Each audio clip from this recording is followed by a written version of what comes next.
Welcome to our latest video. This is a Ministry of the Real Truth presentation. We've felt of late that we had been directed or redirected to go back through ancient history, 5,000 years or more, or as far as we could go, because we did quite a while back notice a video on YouTube that was talking about this period, and we left a comment underneath them, and they kindly replied, because we asked them did they refer to a book, or they know of a book at all, called The Timetables of History, the new third revised edition by Bernard Gruen, based upon Werner Stein's Culture Far Plan. It's basically that, the Timetables of History chronology. And they said, yeah, they used it as a reference for their video material, and they actually said it was very accurate chronological wise, or chronology wise. Yeah, so we were quite grateful for that. And we decided to go from page 2 of that particular book, titled, there's sections to it, right? Sections. One of them is A, History and Politics, minus 5,000 to 4,001, minus 4,000 to 3,501. So looking at that information there, and it reads Indo-Paleolithic period, or end of the Stone Age, along Mediterranean coastline. Sumerians settled on the site of the city of Babylon. Babylonian influence predominant in Mediterranean regions of Asia to minus 2000. In the next column, B. Literature theatre. Sumerian writing done on clay tablets shows about 2,000 pictographic signs, earliest Babylonian omen tablets. And then from 3,500 to minus 3,001. Got notes here. Height of Sumerian civilization. Sumerian wedge-shaped cuneiform writing, the earliest known, and so forth. Here we go. Minus 3,000 to 2,501. Semitic tribes occupy Assyria in northern part of the plain of Shi'nar or Sumer in Akkad. Phoenicians settled on Syrian coast with. Oh, that's further on, right? Okay, so basically Semitic tribes occupy Assyria in northern part of the plain of Shi'nar and Akkad. So Cain, it says Semitic, so what would that be? That would be Shem. I keep looking at that because I tend to get lost.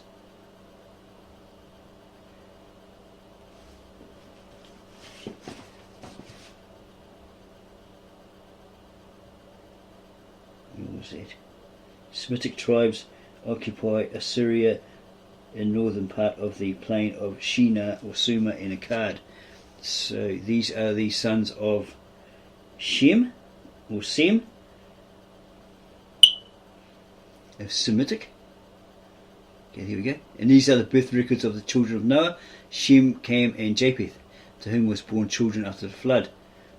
This flood is not global, it's Mesopotamian region, that land, right? Lots and lots of floods there, disasters, because we're looking at page 5 of this particular book, and it says under G, daily life, on page 5, disastrous floods in the Mesopotamian region. And we're pretty sure that the native-born Aramaic speaking translator Victor N. Alexander, somewhere on his website, actually said, yeah, there was lots of floods in that Mesopotamian region, or Mesopotamia. Okay, so we've found that these Semites, or the Semitic, are sons of Shem, or Sem, as some like to refer. That's what I think this guy here, in the book of the Adamites, in this other video that we're looking at, that we made prior to this, was actually talking about them being called Sems, not Shem, rather than Shem, something like that. Anyway, so and then they got these descendants of the children of Japheth, Gomer, Magog, etc., etc., and the children of Cam. And to Cush was born Nimrod, because the children of Cam were Cush, Nepraim, Put, and Canaan. This might be the Egyptians. We have a look at the footnote down the bottom. 10.6 Aramaic name Egyptians. Okay, They might also be called in Hebrew Mizraim, something like that. Okay, so these are the Egyptians, possibly the Ethiopians, and the Egyptians. I'm not too sure about these ones. Okay, and also the children of Cush were Sheba, yeah, probably Ethiopia. Havilah, that's Kuwait, modern Kuwait, and so forth. Okay, so we're going further down here to Genesis 11. This is where the Hebrew name came from, just to look at that, because that's when there's where the Arameans came from, in the Aramaic language. Okay, they're all descendants of Shem, Japheth, etc. Probably descendants of Japheth. Yeah. And to Shem, Japheth's great brother. Okay, Shem's descendants, right? So this is where the Semitic comes in. The Semites. They were also born children. He became the father of all the children of passage. Okay, and the children of Shem were the Elamites, the Asherai, the Assyrians, the Arpachshadai, the Lotians, and the Arameans, who spoke Aramaic, right? And the children of Ram were Uz, Hul, Gether, and Mesh, etc. And to Arpachshad was born Shelah, and to Shelah was born Eber. And down here it's got 10, 21 little Aramaic idiom Hebrews. That's what they're known as, the Hebrews. But why were they called the Hebrews? When did that happen? 1024 literal Aramaic name. Hebrew comes from this name, Awer, to cross over. Someone who crosses over, implying passage. So possibly it's referring to Abraham, who gets told by God, leave your country of your birth, Ur of Chaldea or Babylonia, and go to this land that I'm going to give you, land of milk and honey. These Canaanites are there, but they're worshipping Baal and Baal, these pagan gods, etc. So he lived side by side with them until a certain period, right? And then him and Lot had some problems because maybe there wasn't enough room, or probably to tend their goats or whatever like that, or they'd be bumping heads all the time. So he says, you choose one area, and when you choose that one, I'll go the opposite. And then Lot ended up in Sodom and Gomorrah and all that sort of stuff, right? So here it is here, Genesis 12, and the Lord said to Abraham, his name hasn't changed yet, go from your land, from where you were born, and from the house of your father, Ur of Chaldea, or Haran, wherever they were, in Chaldea, Babylonia, to that land that I will show you. And I shall make you a great nation, I shall bless you, and I shall make great your name and a blessing, etc., etc. So he did as he was told, and took his nephew Lot with him, and his wife. Abraham was 75 years old when he left Haran. So he took his wife and his household, etc., all the animals, whatever they had raised, right? And they left to go to the land of Canaan, and they arrived at the land of Canaan. Okay? And he came to Shechem, and up to Shi'nar and Moreh, and Canaanites still lived there.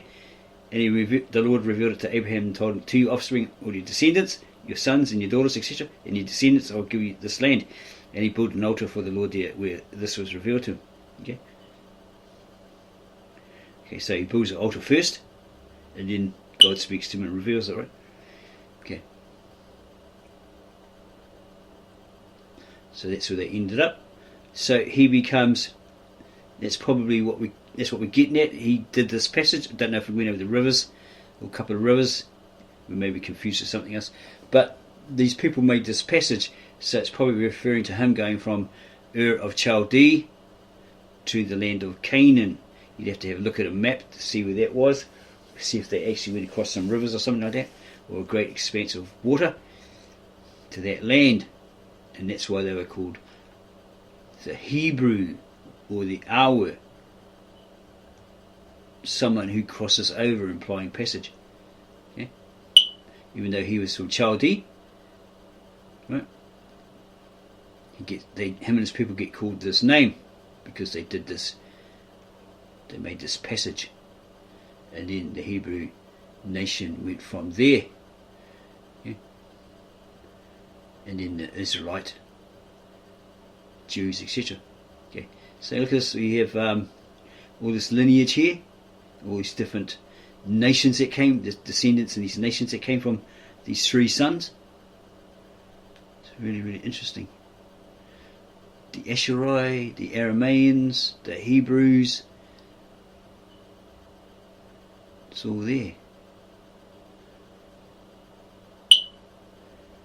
Yeah, the Asherai, the Syrians.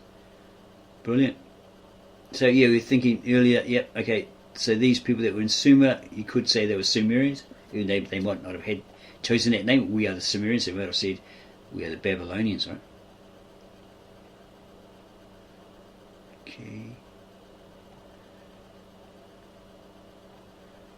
National name. Make a name for ourselves or use a national name. Probably Babylonians.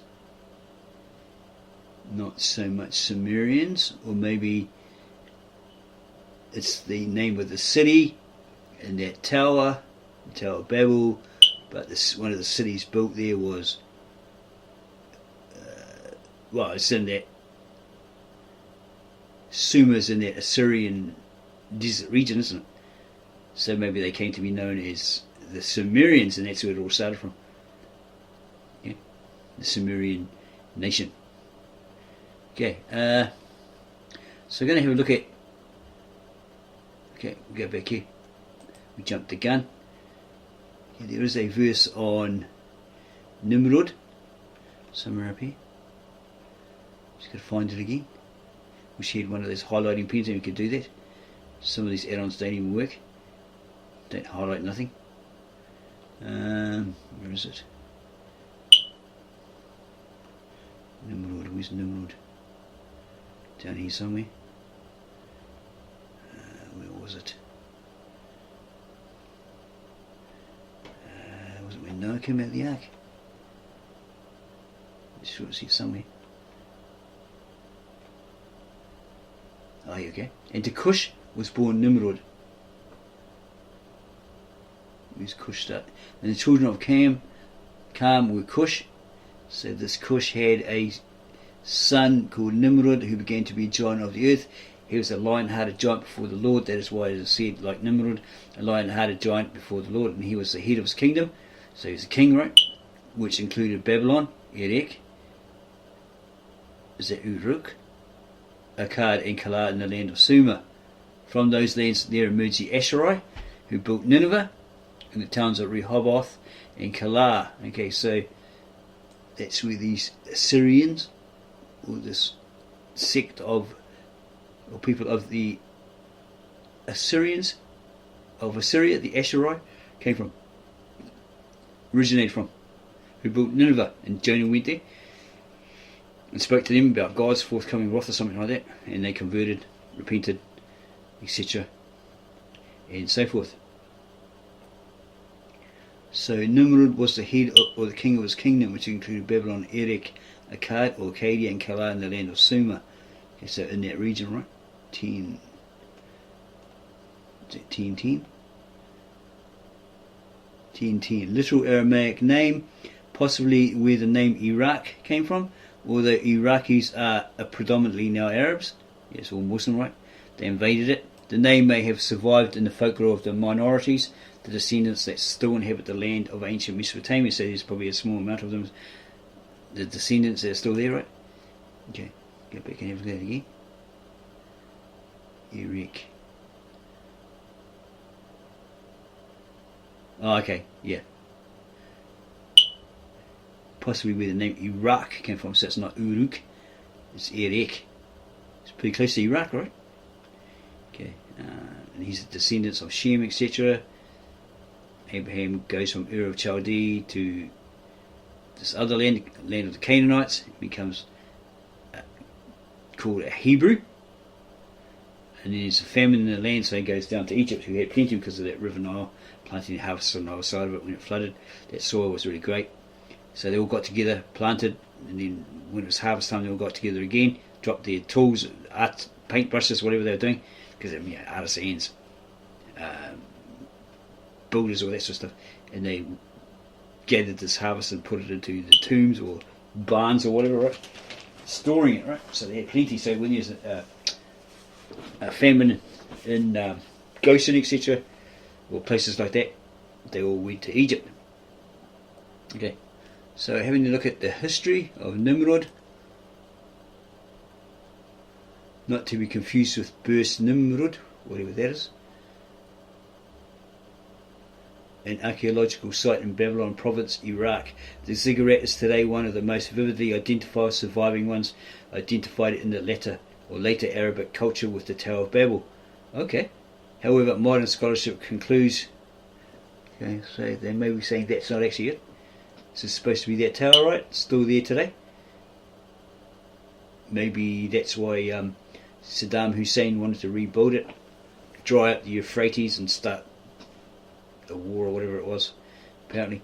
Okay, so Nimrud, a Syrian city located in Iraq, 30 kilometers, 20 miles south of the city of Mosul, major city in northern Iraq, and 5 kilometers, etc., etc., in the Nineveh Plains in upper Mesopotamia. It was a major Assyrian city between approximately 1350 BC and 1610 BC.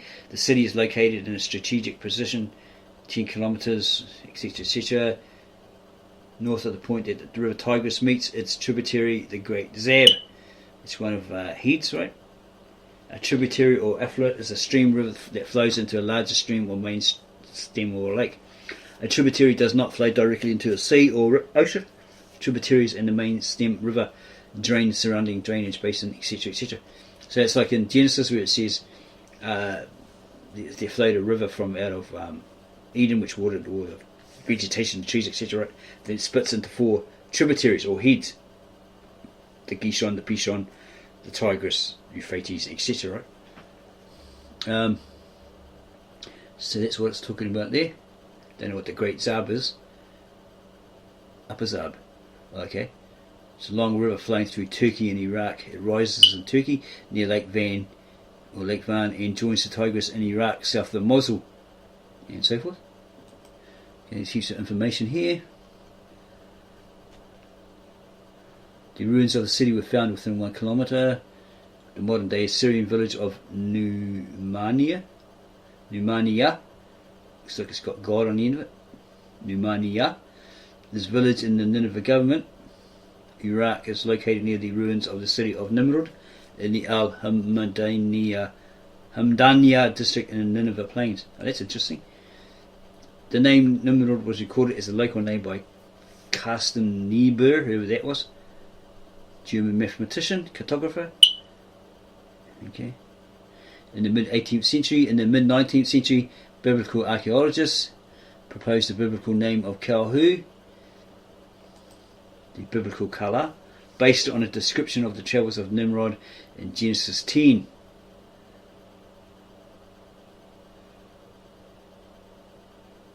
The generation of Noah, also called the Tables of Nations or Origines Gentium, probably Latin or something, is a genealogy of the sons of Noah,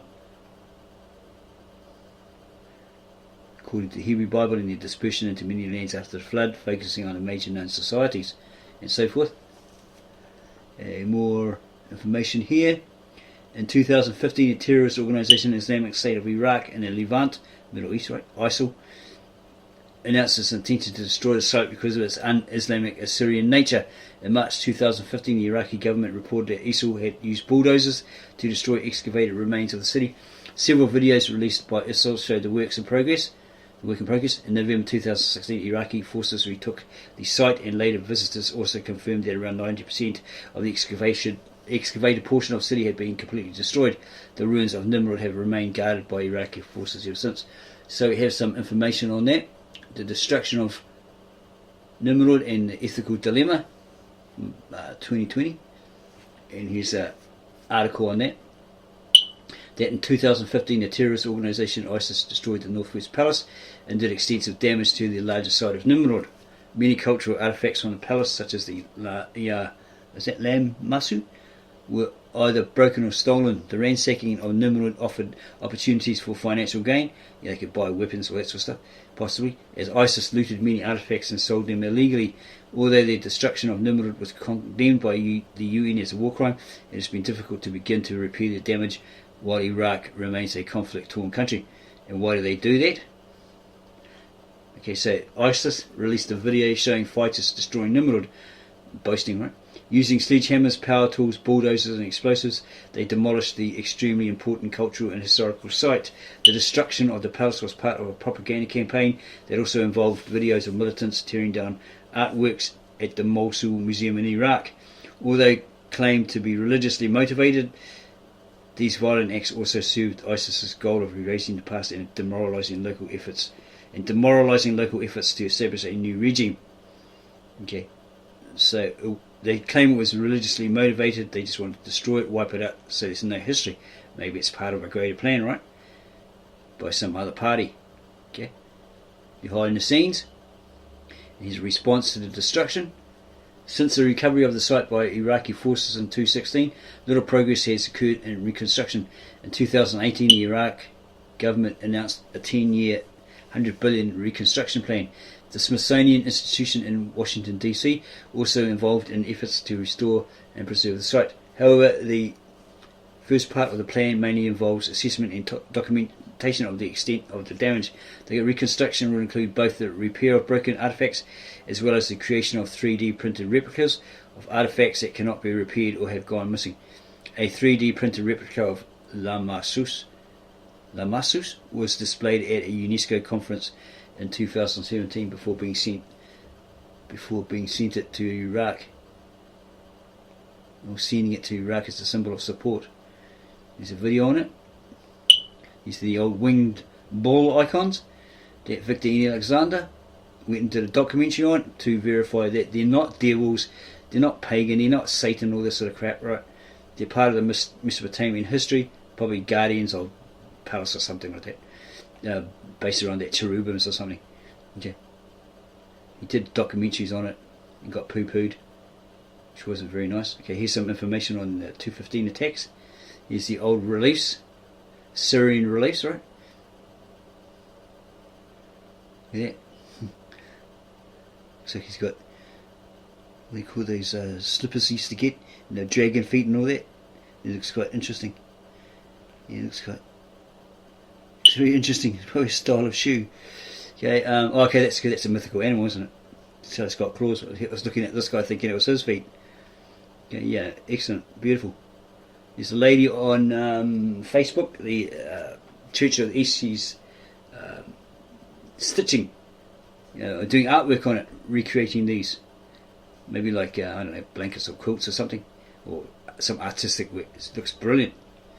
Okay, at the Getty, a patron visits an Assyrian relief on view. Okay, here's the illicit antiquities market.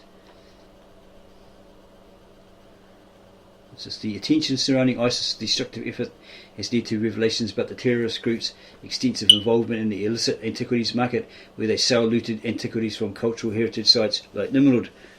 The market has also been flooded with fakes, such as a fabricated winged genie, supposedly from northeast Syria.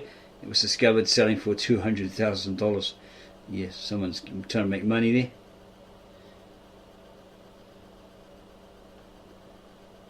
Okay, it's pretty good. Glossary, references.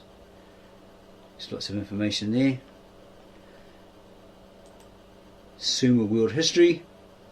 You can listen to this article, which is quite good. It'll come up here somewhere. Or it should.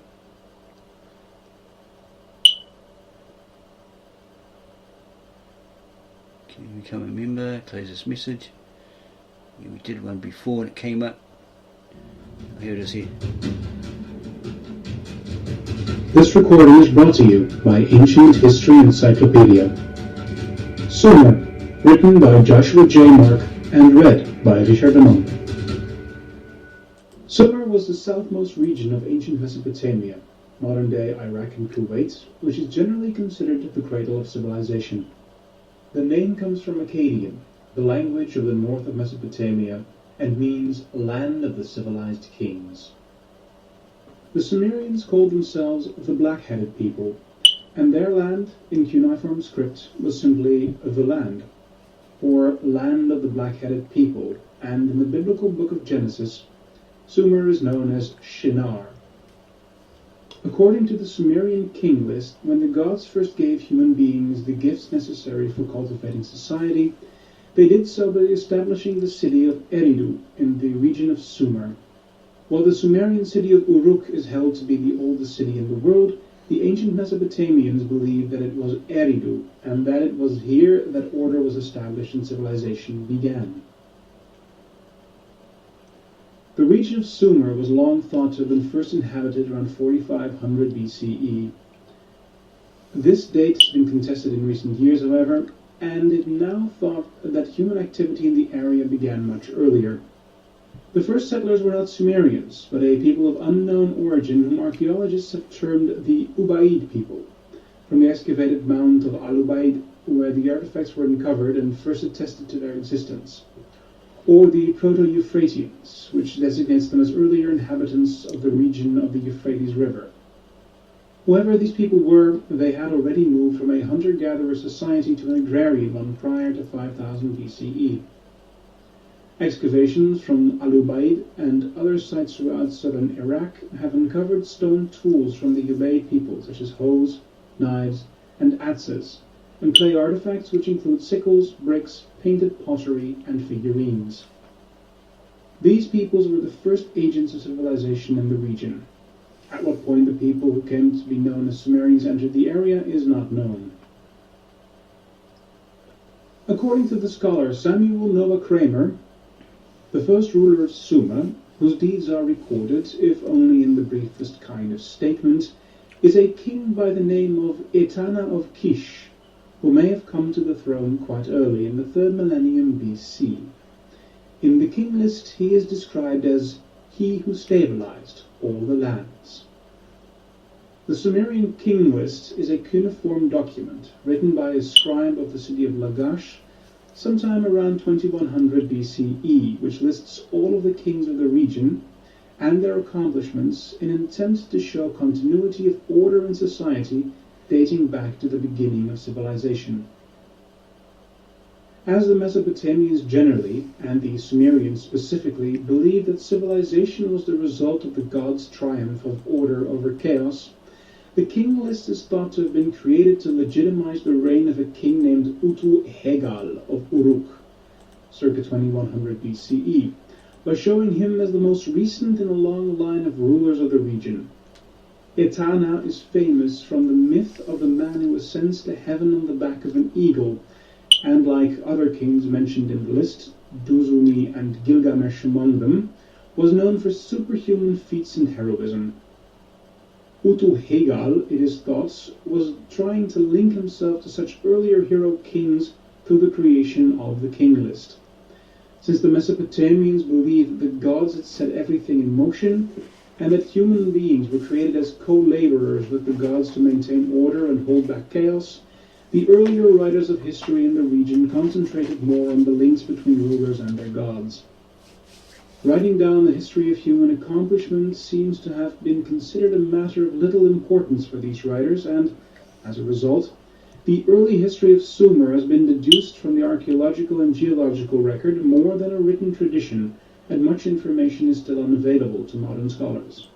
Okay, and it continues. We'll leave the link below this particular video so you can go listen to it in full in your time, right? And we also have another one here about Caral-Supe, and we're not going to read it, spend hours reading it, okay, and you fall asleep. So we've got the audio here, we'll just play that instead. Article, Caral-Supe. Caral-Supe, also known as Calais, Kala, and Nimrud, in modern-day northern Iraq, was a city in ancient Mesopotamia that became the capital of the Assyrian Empire under Ashurnapal II, reigned 884 to 859 BCE, who moved the central government there from the traditional capital of Ashur. The city existed as an important trade center from at least the 1st millennium BCE. It was located directly on a prosperous route just north of Ashur and south of Nineveh.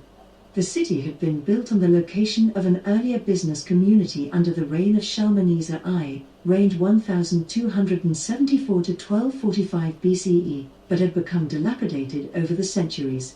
Ashurnapal II ordered the debris removed from the crumbling towers and walls and decreed a completely new city should be built, which would include a royal residence greater than that of any previous king. The Assyrian Empire was ruled from Caral-Supe from 879 to 706 BCE, when Sargon II, reigned 722 to 705 BCE, moved the capital to his new city of Dur-Sharrukin. The great kings of Assyria continued to be buried at Ashur, but their queens were buried at Calhu. Tombs of the queens of Ashurnapal II, Tiglath-Pileser III, Shalmaneser V, and Sargon II, among others, have been uncovered at Calhu. The city is widely known as Nimrud because that is the name 19th and 20th century archaeologists gave to it, believing it was the city of the biblical king Nimrod mentioned in the book of Genesis. The city is mentioned specifically in Genesis 10:11-12 as Calah, and Nimrod is mentioned earlier, and Cush begat Nimrod. He began to be a mighty one in the earth. He was a mighty hunter before the Lord, wherefore it is said, even as Nimrod the mighty hunter before the Lord. And the beginning of his kingdom was Babel, and Erech, and Akkad, and Calneh, in the land of Shi'nar. Out of that land went forth Ashur, and builded Nineveh, and the city Rehoboth, and Calah, and reason between Nineveh and Calah, the same is a great city, Genesis 10:8-12. Ashur, Ozor, in the biblical text, would be the son of Shem, a son of Noah, and so Calhu, if one accepts the biblical narrative, would be one of the first cities built after the Great Flood.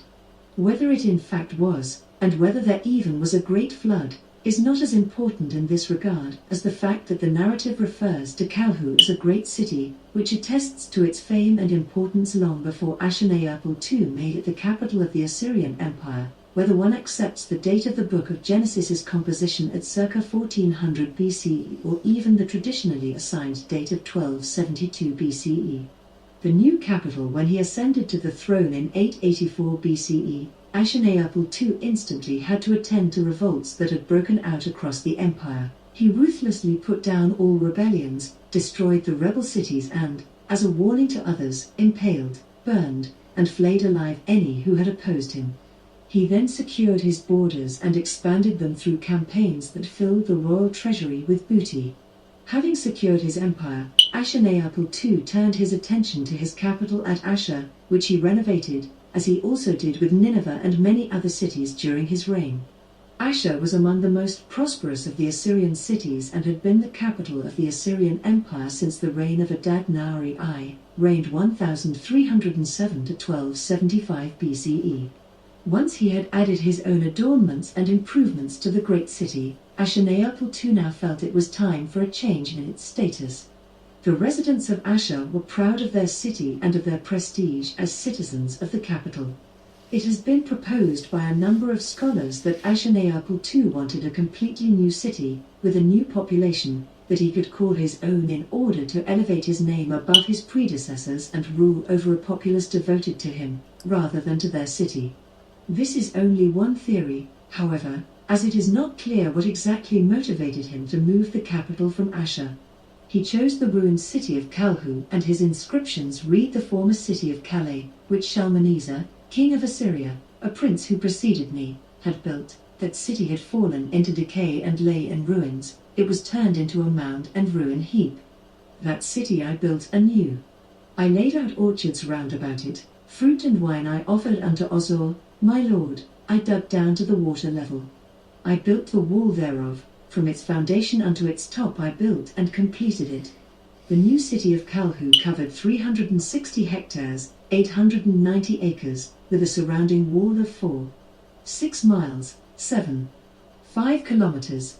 When it was completed, Ashurnapal II relocated an entirely new population, 16,000 people, within the city's walls and took up residence in his new palace.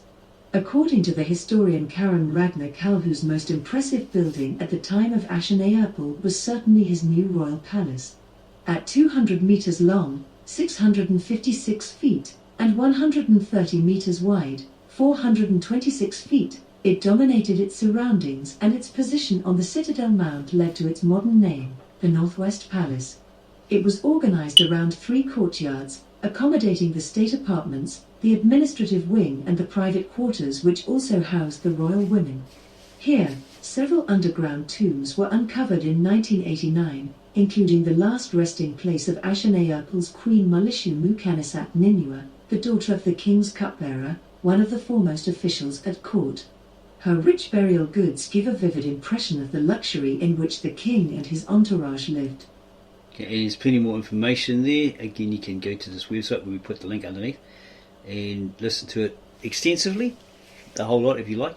Watch this video, digital reconstruction of the Northwest Palace, Nimrud, Assyria. Kalu is capital of the Assyrian Empire. There's more history there. There's a map on the Neo-Assyrian Empire. What's that? New is like modern, right? Or new Assyrian Empire from 921 to 627 BCE. More information. The city lay buried. What's this? Is this Nineveh? Nineveh? Yeah, the city lay buried for 2,000 years until in 1820 Claudius James Rich of the British East India Company visited the site and wrote a description of it. This description attracted the attention of the archaeologist Austin Henry Layard, who began excavations at Calhoun in 1845. Assisted by Hammud Rassam, Layard uncovered the Northwest Passage and a number of temples. Layard was under the impression that he had discovered Nineveh, and so his published account of the excavations in 1849 was titled Nineveh and its Remains, and owing to Nineveh's fame from the Bible, the book became a bestseller. The success of the book sparked further interest in Mesopotamian history as a means of corroborating biblical narratives of the Old Testament, and so further expeditions were sent to the region in search of other cities mentioned in the Bible. It was around this time that archaeologists recognized that the site was not Nineveh and began referring to it as Nimrud. The archaeologist William K. Loftus took over from Layard and Rassam in 1854 to 1855, discovering the famous ivories now known as the Loftus ivories, and also more accurately as the Nimrud ivories, as well as the treasure of Nimrud and an assortment of gold jewellery and precious gems. Excavations continued at intervals up through the 1960s, and many of the most important and best known Assyrian works of art displayed in museums today come from Calhoun. And more information, and there's some questions and answers, the bibliography, translations. Okay, Joshua J. Mark, a freelance writer and former part-time professor of philosophy at Marist College, New York. Joshua J. Mark has lived in Greece and Germany and travelled through Egypt. He has taught history, writing, literature, and philosophy at the college level. So as far as we know, this guy's like one of the top Assyriologists, etc. He's not questionable as far as we know. Probably along with Stephanie Daly and the guy Thornson. Those are the top ones, right? Apparently. So yeah, we'll leave the links to these into this video. We've got one other interesting website article. Okay, and it says who was the first author, right? And it's Soraya Fiorio. 4,300 years ago in ancient Sumer, the most powerful person in the city of Ur was banished to wander the vast desert. Her name was Enheduanna, and by the time of her exile she had written 42 hymns and 3 epic poems, and Sumer hadn't heard the last of her. Who was this woman and why was she exiled? Soraya Fiorio details the life of history's first author. And there's a video there. You can have a look at that. It's a TED Ed lesson. It's about 5 minutes long. It's not too loud. 4,300 years ago, in ancient Sumer, the most powerful person in the city of Ur was banished to wander the vast desert. Her name was Enheduanna. She was the high priestess of the moon god and history's first known author. By the time of her exile, she had written 42 hymns and 3 epic poems, and Sumer hadn't heard the last of her. Enheduanna lived 1,700 years before Sappho, 1,500 years before Homer, and about 500 years before the biblical patriarch Abraham. She was born in Mesopotamia, the land between the Tigris and Euphrates rivers, and the birthplace of the first cities and high cultures. Her father was King Sargon the Great, history's first empire builder, who conquered the independent city-states of Mesopotamia under a unified banner.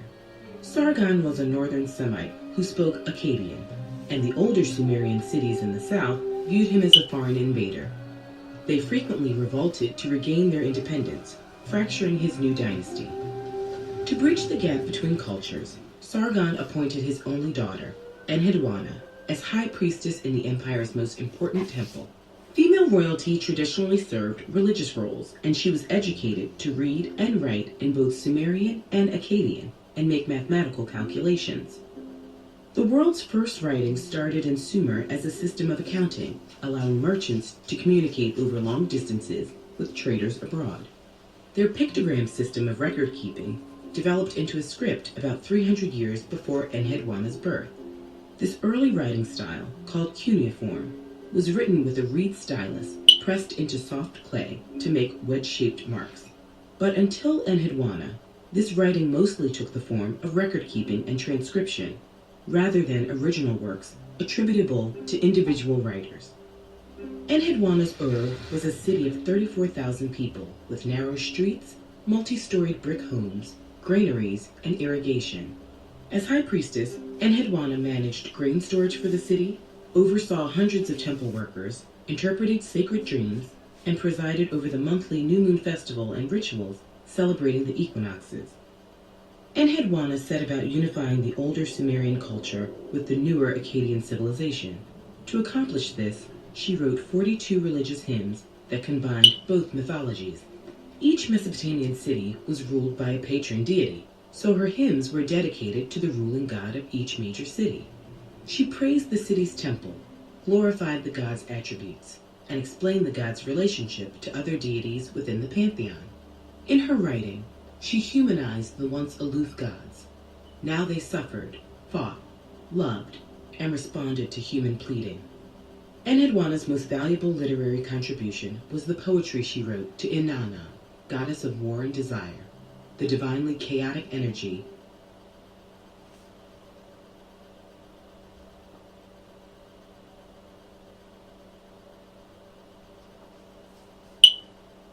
Okay, we'll leave it there because for some reason it went laggy, but you may have found that very interesting.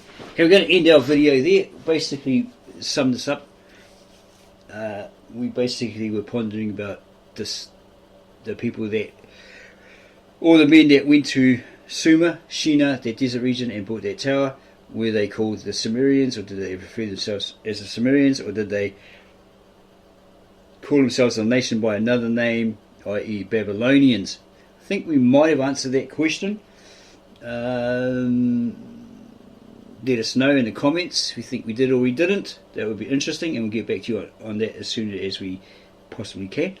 Don't forget to subscribe to our channel, give us a like, and then go tell all your friends and family about this, and it explains this video, and it explains who exactly these people were that gathered in that one desert region of Sumer, of Assyria, and built this Tower of Babel. Perhaps that's where the Babylonians first came from, or these people that got scattered were known as the Sumerians, etc., etc. Run back over the video, do your own personal research, and then come to that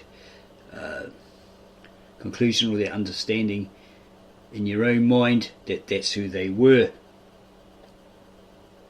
And then the statement that the Sumerians and the Akkadians and the Babylonians, first there was the Sumerians and their scripts, the cuneiform scripts, etc. The Akkadians borrowed from them because the Sumerians weren't supposedly Semitic, but the Akkadians and the Babylonians were, and then the Mesopotamians, the Assyrians, etc., then the Hebrews and so forth, they were all the Semites up to the modern day Jew.